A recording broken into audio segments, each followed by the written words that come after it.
soy José Náchez, para los que no me conozcáis. Me dedico a bastantes cosas, luego os lo iré explicando, pero sobre todo estoy aquí porque mi hijo es portero del Club Balonmano Plata.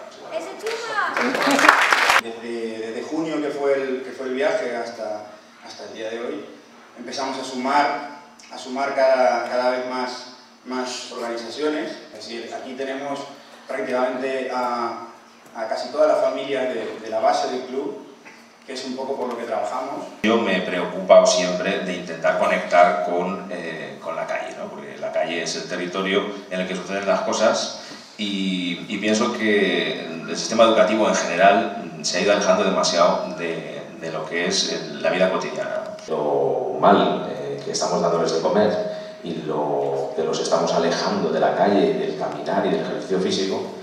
Y bueno, sin que muchos de vosotros os dierais cuenta, pues allí estaba yo, como un reportero callejero que soy.